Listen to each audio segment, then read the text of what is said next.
I'm sorry, your pet has a tumor. That's a diagnosis that is scary at first. Many pet owners then wonder, are there ways to support my pet even if conventional treatment options have been exhausted? Did you know that studies have shown that traditional Chinese medicine, also called TCM, has been able to improve the quality of life in tumor patients in certain cases, and that it may even influence tumor growth? Some studies also suggest that combining TCM with conventional medicine could possibly lead to longer survival times compared to conventional treatment alone. In this video, I'll show you 8 ways TCM can support your pet alongside a tumor diagnosis. And stay tuned, number 8 is definitely surprising. Alright, let's start with this first part of this mini-series about tumors within our 10-part series Traditional Chinese Medicine for Chronic or Incurable Diseases. This first part is all about tumors in animals, and I show you 8 ways acupuncture or TCM in general could support your pet alongside a tumor condition. And at the end of these tips, there's a free TCM poster with exciting info about tumors waiting for you. So stay until the end and grab this practical bonus. But now let's dive in with, first, tumor fatigue. A tumor is a wasting disease. The body's own mutated cells start growing uncontrollably and at places where they normally shouldn't be. This growth burdens the body in several ways. First, more energy and resources are needed to sustain the uncontrolled cell growth. Also, nutrients may no longer be probably absorbed or metabolized by the body, weakening it overall. Second, tumor tissue can squeeze or even erode healthy structures. When this happens in organs, their function can be impaired. If organs don't work properly, this can cause a variety of problems and exhaust the whole system. You can think of it like a car whose engine no longer works quite right. Then the car doesn't move forward efficiently. Additionally, tumors cause a persistent chronic inflammation. You probably understand that such a chronic inflammation is very, very exhausting for the body. It's also understandable that tumor patients often suffer from severe fatigue and lack of drive due to this burden. From the traditional Chinese medicine perspective, this fatigue can be addressed. For example, through acupuncture or a personalized Chinese herbal therapy. In my experience, pet owners occasionally report improvements in their animal's overall condition and their energy levels after starting such a supportive treatment. For example, I often hear that a dog shows more initiative again. This could mean a dog is asking to go for walks again, and sometimes its playfulness could be increased. But please note, these observations are based on individual feedback, but science also provides indications that TCM could improve general well-being or overall quality of life in patients. That tumor patients feel better during TCM treatment is quite a contrast to other tumor therapies, right? Especially when you think about chemotherapy. Now, you might be wondering, true? I've actually heard that patients don't always feel that well after chemotherapy. But why? How exactly does chemotherapy work within the body? Don't worry, I'll explain briefly so that you can understand the rest of this video better. So, chemotherapy can be a very valuable method. This therapy aims to restrict tumor growth, shrink tumors, or even completely destroy tumoral masses.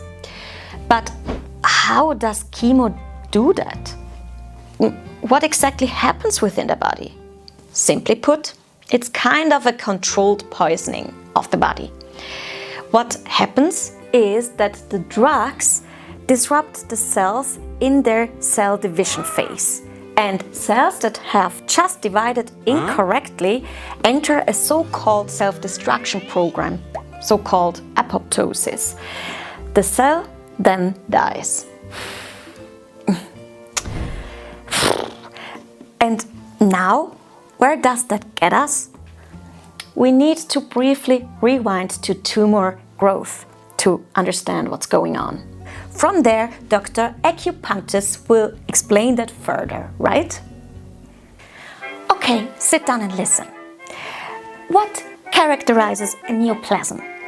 A tumor arises from somatic mutations in proto-oncogenes, tumor suppressor genes, and DNA repair genes, which disable key control mechanisms like cell cycle regulation and apoptosis. The resulting clonal expansion of transformed cells happens independently of external growth factors and bypasses contact inhibition. The increase in tumor mass is driven by pathological proliferation, tumor-induced angiogenesis, and stromal remodeling. Too complicated? Yeah? All right. There's a simpler version. A tumor is a growth of the body's own cells that grows excessively fast and unguided or uncontrolled. How does it grow? How does it do that? Still not clear? Okay, listen carefully. When something wants to grow within the body, the building blocks, cells, have to divide. One cell becomes two. Let's stick with healthy tissue first. Imagine your body experiences daily wear and tear. For example, you fall and scrape your knee. The damaged tissue needs to be renewed. But first, old damaged cells have to be broken down. The new tissue grows back through cell division that rebuilds this tissue. So you see, cell division and tissue growth are normal and part of everyday processes in the body.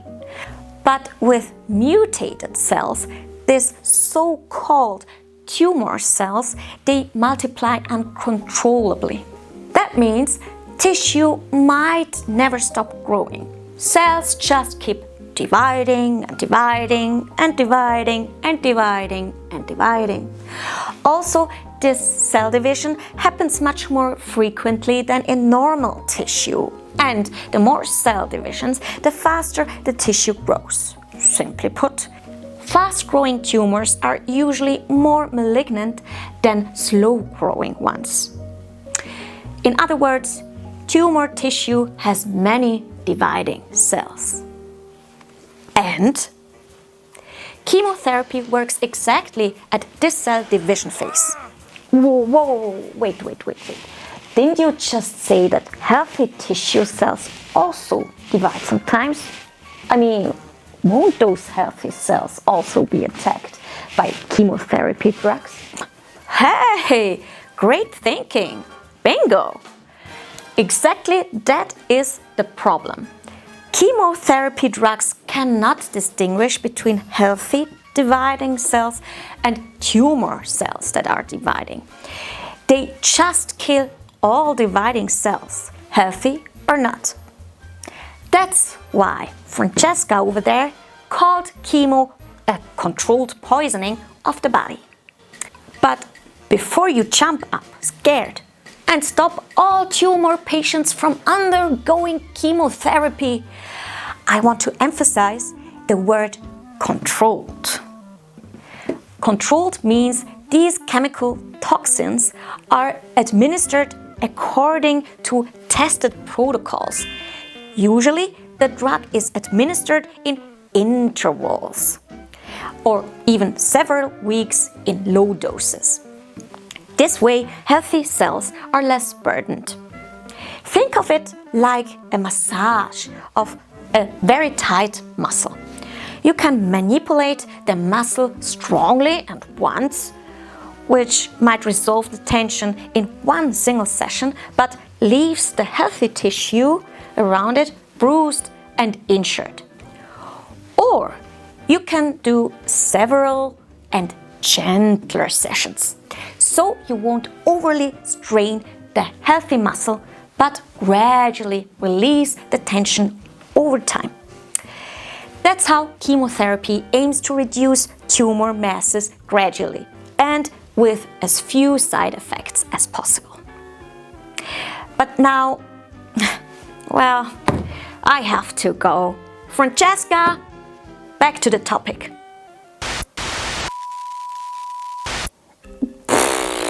Well, what was that all about? Okay, moving on. Why is chemo often so hard on the body? Because it also damages healthy dividing cells. And where do cells divide frequently in a healthy body? Where are parts of the body where we expect side effects the most? There are 3 important places. First, hair follicles, where hair actually grows. You heard it. Growth means many cells are in division. So it's no surprise these cells in hair follicles are damaged during chemo, often causing hair loss. For sure, you heard of some people getting bald after chemotherapy. Second, intestinal cells.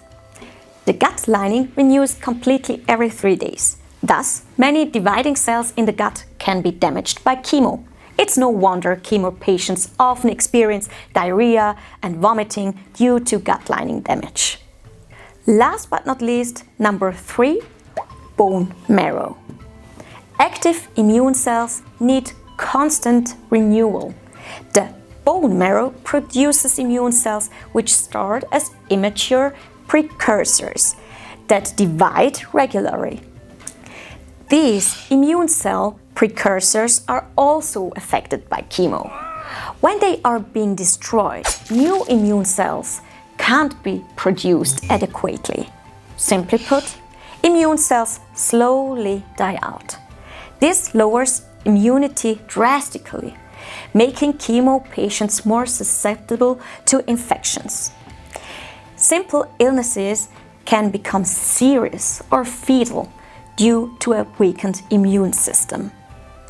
So, you see, these side effects of chemotherapy must not be underestimated, especially the impact on the gut and the immune system is serious. If you want to know how a weakened immune system following chemotherapy could be supported by acupuncture and herbal medicine, watch the second video about this topic. At the end of the second video, you'll also find the info poster TCM for tumors. And one more very important thing before you go. Francesca, come here, explain it one more time, please. But before you go, I want to tell you something very, very, very important. If you have an animal at home that is suffering from a disease, please don't just rely on these kind of videos, because these are just for educational reasons. So if you have an animal that is suffering from a disease, please go to your local vet that he can have a look at it and diagnose it accordingly. Because it is very important that your animal gets a treatment plan that is especially designed for its disease and its disease pattern. So, I'm looking forward to seeing you again next week in a brand new video. Till then, see you!